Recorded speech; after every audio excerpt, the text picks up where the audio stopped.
네, 이어지는 시간 허반석의 작전 리포트 시간입니다. 네, 서경의 산업부장 허반석 전문위원과 함께합니다. 안녕하세요.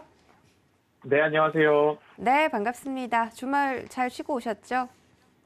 네, 잘 보냈습니다. 네, 벌써 12월이 다 끝나갑니다. 12월이 다 끝나가니까 연말에는 이 배당이다, 찬바람 불면 배당주다라는 말이 생각나는데 오늘 일단 어떤 업종일지 화면으로 바로 확인해 보시죠. 네, 오늘의 업종은 전기전자와 통신 업종입니다.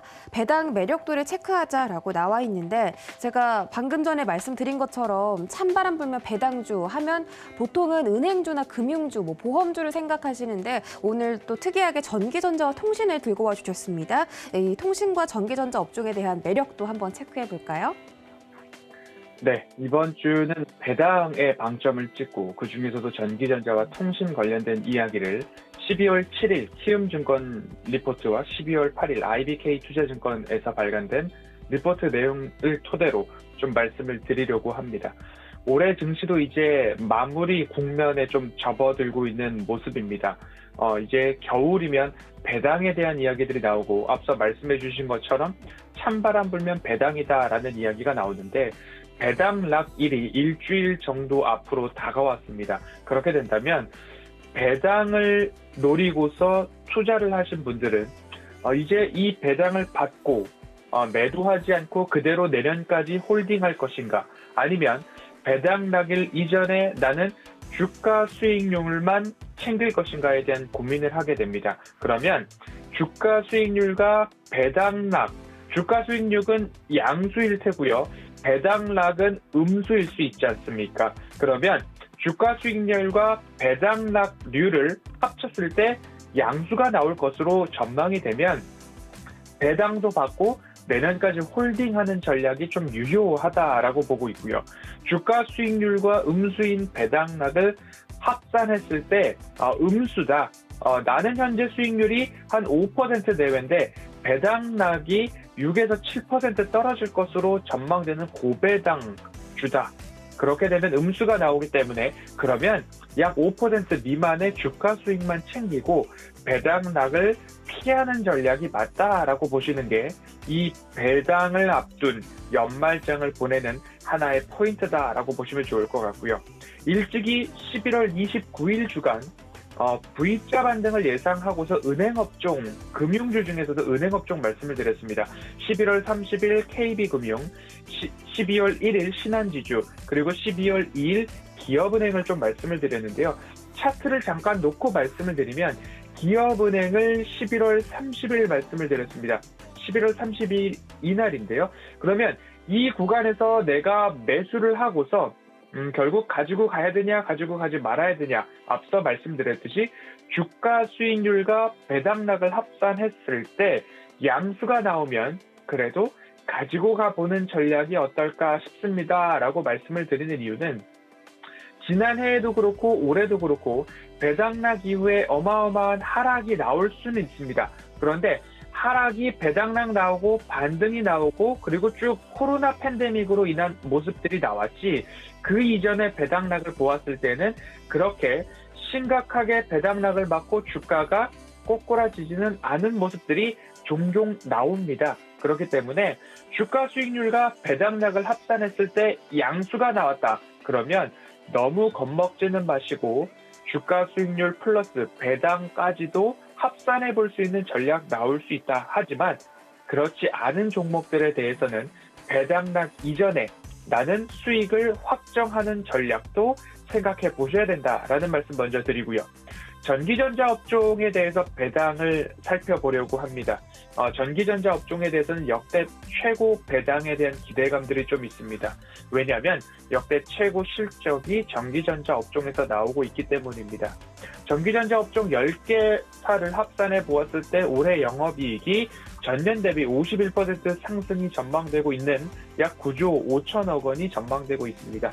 그렇게 된다면 앞으로 코로나 국면을 겪었지만 이익 창출 능력이 한층 상향되었고 OLED TV, 그리고 전기차 배터리, 그리고 패키지 기판, 그리고 적자 사업부였던 한계 사업을 철수함을 통해서 사업 포트폴리오를 내실화했습니다. 예를 들어서 LG전자 스마트폰 사업부 철수나 삼성전기의 RFPCB 사업부 철수가 예가 될 수 있을 것 같습니다. 역대 최고 실적뿐만 아니라 ESG를 기반으로 한 주주 친화 정책, 그러면 결국 배당 확대 움직임이 또 나오고 있습니다. 이익이 증가하고 있고 주주 친화 정책을 확대하겠다. 그러면 가장 먼저 떠오르는 것이 배당 확대겠죠. 이것이 무조건적인 공식은 아니고 캐펙스 투자, 이 투자에 대한 부분들이 병행돼야 되겠죠.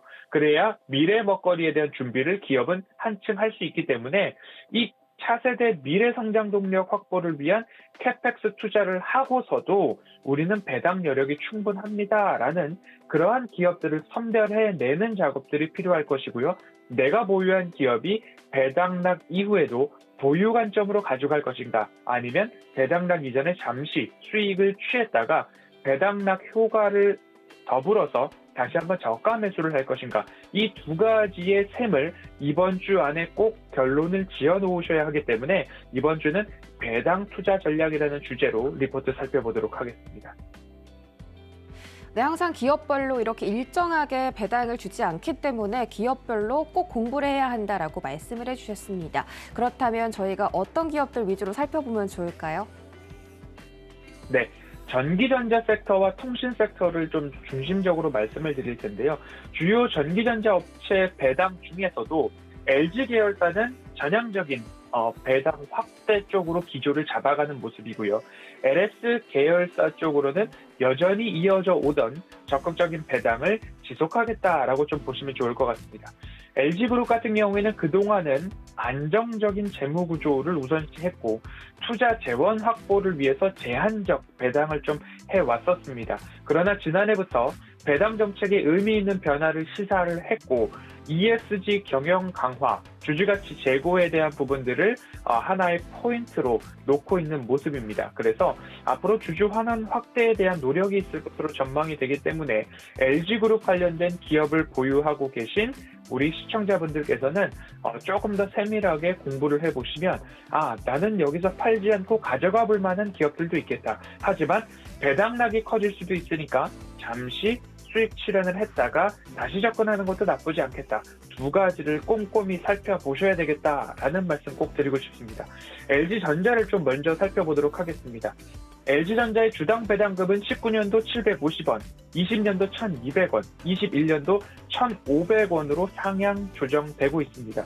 대규모 적자 사업부를 철수시켰기 때문에 잠재적 리스크가 해소되었다라고 보시면 좋을 것 같고요. 하지만 GM, 볼트 전기차 쪽 리콜 관련 충당금 이슈가 있기 때문에 이 부분만 좀 해결이 된다라고 한다면 LG전자에 대한 셈도 좀 해보시는 게 좋겠다라고 말씀을 드리고 싶고요. LG이노텍도 배당금을 대폭 상향할 예정입니다. 예정으로 전망이 되고 있습니다. 19년도 주당 배당금이 300원, 20년도 700원, 21년도 1,300원으로 상향할 것으로 전망이 되고 있기 때문에 그 근거로 올해 영업이익이 전년 대비 87% 상향된 1조 2,700원 가량으로 전망이 되고 있습니다. 역대 최고치를 기록할 것으로 전망이 되고 있기 때문에 LG이노텍 보유하고 계신 분들은 주가 수익률도 굉장히 좋을 것입니다. 하지만 배당락을 막고 난 이후에도 꾸준히 우상향할 수 있는 모멘텀을 갖고 있기 때문에 LG이노텍은 홀딩하는 전략이 맞지 않을까라는 부분으로 좀 살펴보시면 좋을 것 같다라는 말씀 드리고 싶고요. 캐펙스 투자에 대한 말씀을 좀 드렸었는데요. 삼성 SDI 같은 경우에는 배터리 셀 업체 3사 중 유일하게 흑자 기조를 이어가고는 있지만 배당 쪽으로 생각을 해보았을 때는 올해 캐펙스 투자 2조 원, 내년도는 이보다 더 증가할 것으로 전망이 되고 있기 때문에 배당보다는 저희는 미래를 위한 준비를 조금 더 튼실하게 하고 나서 배당에 대한 생각을 해야 될 것 같습니다. 라는 기조로 이해를 해보도록 하겠습니다. 적어도 24년도 돼야 잉여 현금 흐름이 확대되므로 배당도 좀 확대되지 않을까라는 생각이 들게 됩니다. 삼성전기 또한 배당에 대한 부분들 꾸준하게 확대되고 있습니다. 주가 수익률과 배당량이 양수라면 홀딩을 하고 싶은 기업 삼성전기가 대표적이고 LG이노텍도 좀 말씀을 드렸습니다. 빠르게 말씀드리면 LS 일렉트릭 모두 다 조금 좋은 모습으로 그리고 내년도 실적 개선에 대한 기대감이 있는 기업으로 살펴보시면 좋을 것 같고요. 통신에 대한 부분 짧게 말씀을 드리면 SK텔레콤은 분할 전보다 분할 후 합반 시총이 늘어날 것으로 좀 말씀을 드려왔었습니다. 주가 수익률 플러스 배당락을 합쳤을 때 양수가 된다면 SK텔레콤도 조금 길게 보시는 모습이 어떨까. 왜냐하면 20년도 배당 총액이 약 7,200억 원, 21년도는 약 7,200억 원에서 줄어들지 않고 8,100억 원 사이로 전망이 되고 있고요. 그 이후에도 배당 총액에 대한 부분들은 최대 8,800억 원까지 늘려나가겠다라는 것이 기업의 근간으로 설명을 이어왔습니다. 분할 이전에도 분할 이후에도 배당 총액은 줄어들지 않겠다라는 약속을 한 만큼 이러한 배당 기대감들 이어가 보시고요. 이번 주에는 나의 주가 수익률과 배당락을 합쳤을 때 양수가 나오느냐를 살펴보시고 양수가 나온다면 남 홀딩을 할 것인가 결정을 하시고 음수가 나오게 된다라고 셈이 되시면 일단은 주가 수익률을 먼저 챙겨보자라는 그러한 결정을 미리미리 해두시는 게 좋겠다라는 말씀을 드리고 싶고요. 이번 주 어떤 기업들이 나는 홀딩할 것인지 아니면 매도할 것인지 하나하나 조금 기업들을 선정해서 작전 리포트 이어가 보도록 하겠습니다.